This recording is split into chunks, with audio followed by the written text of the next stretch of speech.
Hello, and welcome to Real Sports Overtime. I'm Bryant Gumbel, sitting here with John Franco. We're talking about the two individuals who we dealt with this month, Rob Dyrdek and Jon Dorenbos. Did you learn anything about skateboarding? Do you skateboard, by the way? I have very bad memories of in 6th grade falling and learning what physics was all about, because I tried to get off a skateboard without running forward and just trying to get off, stop. I'm thankfully old enough that I never tried one as a kid. Have you tried tricks the way John did? No, I didn't, but you know what, John, I'm a sap for magic. I mean, I really am. I'm the perfect victim for magic. I'm one of these guys who, when it happens, I'm all agog. I just feel like an idiot. And this guy's really good. Was there a disconnect for you? This big hunking guy who's so sleight of hand?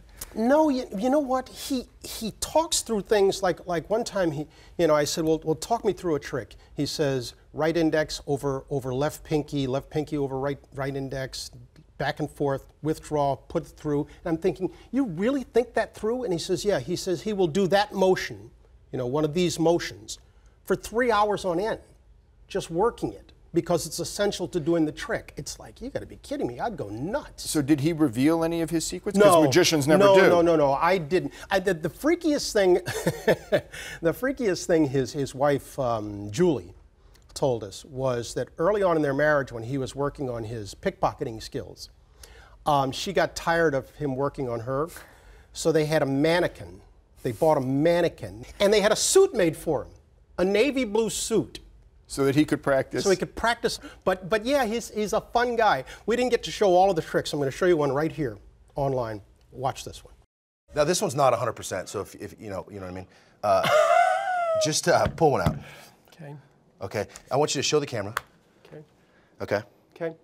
And then what I want you to do is we're going to put that card back in the middle, but look, we're going to leave it sticking out. Okay. Does that make sense? All right. So put it back in. Okay. Okay. We good? Mm-hmm. That's it, right? Mm-hmm. We good? Mm-hmm. I'm looking for it in the monitor. Can't see it. Too bad. Mm-hmm. Take your hands and push it all the way in. The idea, again, is to get that card from the middle to the top. And I do it in what's called a riffle. This is a riffle. Okay, and hopefully your card jumped to the top. Was it the Jack of Diamonds? No. It was not the Jack of Diamonds. No. Okay, what was it? Messed up. What was it? It's a Queen of Diamonds. Oh, it was close then. Oh, it was the Queen. Right. You're sure? Yeah. Well, I mean, this is going to scare me. I tell you what. If I take the Queen and shake it,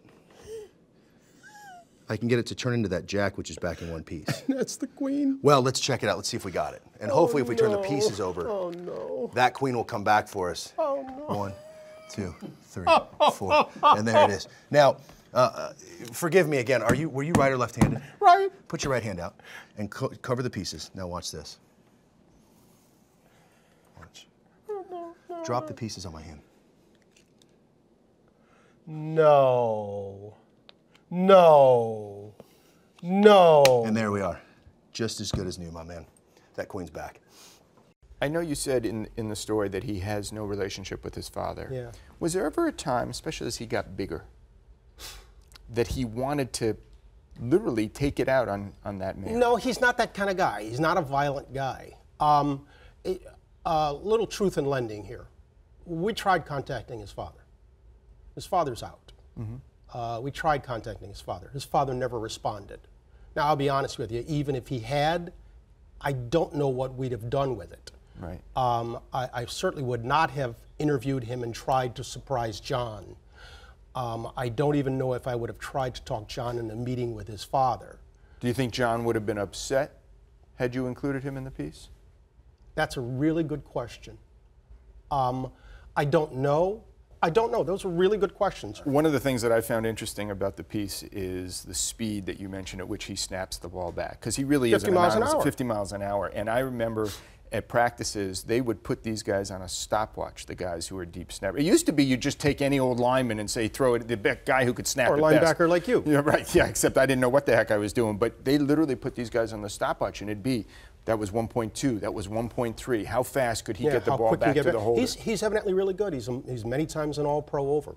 Let's go back to Dyrdek for a little bit. One thing I didn't learn in the piece was his private life? Single, married, kids? No, no kids, girlfriend. He says marriage is in the future, but he's also a guy who, look, when he was doing Rob Big, and Big Black, his buddy, left because he went to take care of a baby that he'd had with a woman. Rob was sort of like, you know what, I'm not sure I'm ready to grow up yet. I kind of like these fun and games I'm having. But I think he's getting to that point where he definitely wants to have a family. And one of the things that's really surprising, he's a guy who just turned 40, and here he is on MTV. Well, I was about to say, I mean this in the most positive way. Is he at all concerned about the need to act his age? I'm sure he does have to appeal to those people, that his demographic, as you will, that are skateboarders, skateboard fans, and the people that are watching his shows. But again, because he sees himself on a much larger scale, a more global scale, I think he's ready to really graduate. He already is a businessman, but that's where he sees his future. I don't know anything about skateboarding, clearly, but I would assume that the spirit and soul of skateboarding doesn't include being part of a league and get paid for this. I mean, am I wrong? You're not wrong. There are many people who, you know, as with anything, when it becomes more organized, that they feel like, oh, you're betraying your roots. You're alienating the people and how this all got started. He says, look, I'm giving these people an opportunity. These people are great athletes. I'm giving an opportunity for them to showcase their talents. These people are world-class athletes. Let's do it right. That doesn't mean that if you're Nigel Houston, you still can't hop a fence and go skateboard something you want to skateboard. I guess it's kind of like a garage band that really at some point does have to record and make money. Yeah, exactly. It's antithetical to what they do, but it is part of the process. Yeah. All right. John, thanks very much. Sure thing. And thank you very much for joining us for Real Sports Overtime. Remember, you can catch a new episode of Real Sports every month on HBO.